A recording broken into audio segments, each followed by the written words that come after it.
अध्याय 10. श्री गणेशाय नमः. गाठी होते पूर्वपुण्य म्हणून पावले नर जन्म, याचे सार्थकोत्तम करणे उचित आपण.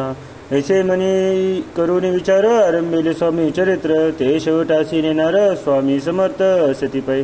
हावेरी नामक ग्रामी यजुर्वेदी गृहस्थारमयी, बाळप्पा नामे द्विज कोणी राहत होते आनंदे.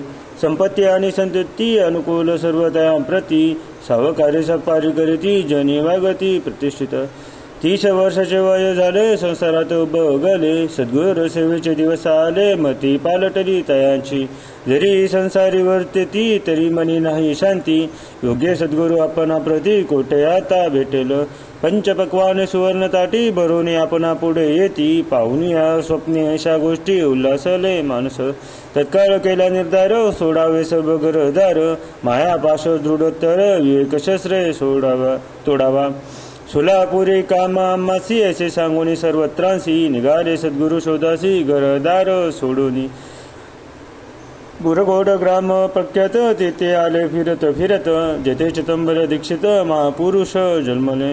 मुरगोडी मल्हार दीक्षित वेदशास्त्री पारंगत, धर्मकर्मे सदारत ईश्वर भक्त तयांची. परी तया नाही संतती म्हणून या उद्विग्न चित्ती, मग शिवाराधना करीती कामना चित्ती धरवली. 12 वर्ष अनुष्ठान केले शंकराचे पूजन, सदाशिव प्रसन्न होऊन वर देत तयासी. तुझी भक्ती पाहून संतुष्ट झाले माझे मन, मीच तुझा पुत्र होईन भरवसा पूर्ण असावा. एकोणी वरासी आनंदले मानसी, वार्ता सांगता कांतेसी तेही चित्ती तोषिली.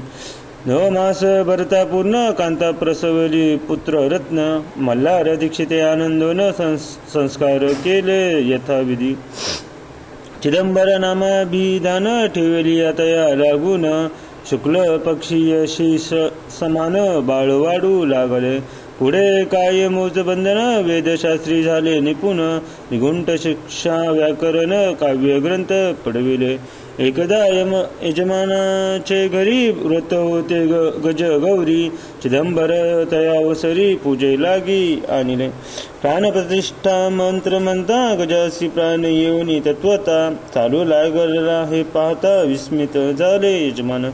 ऐशा लीला पार दाविती ते चिदंबर, प्रत्यक्ष न जो का शंकर जगद उद्धारार्थ अवतरले.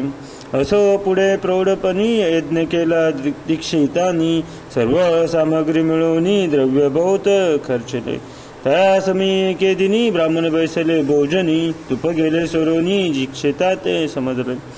जले भरले होते घट तयाशी लावित अमृत हस्त, ते घृत झाले समस्त आश्चर्य करीती सर्वजण.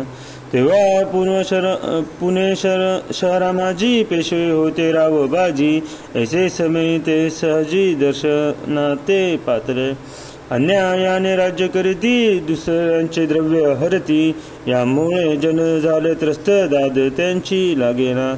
त्यानी हे कोणी मुरगोडी आले धावून, म्हणती दीक्षितांशी सांगून दाद आपुली लावावी. रावा बाजीशी वृत्तांत कर्णोपकर्णी झाला श्रुत, म्हणते जे सांगितले दीक्षित ते अमान्य करवेना. मग दीक्षितांशी निरोप पाठविला आम्हा येता दर्शनाला, परी आपण आम्हाला त्वरित निरोप देईचे. ऐसे सांगता दीक्षितांप्रती त्यावेळी काय बोलती, आता पलटली तुझी मती त्वरित मागसी निरोप. कोपला तुझवर ईश्वर जाईल राज्यलक्ष्मी सर्व, वचनी ठेवी निर्धार निरोप तुझला दिला असे.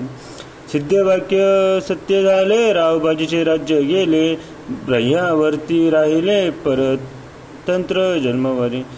ऐसे समय अक्कलकोटी दीक्षितांच्या निघाल्या गोष्टी, तेव्हा बोलले स्वामी येती आम्ही त्या ते जाणतो. यज्ञ समारंभाचे अवसरी आम्ही होतो त्याचे घरी, तुप वाढविण्याची कामगिरी आम्हाकडे तई होती.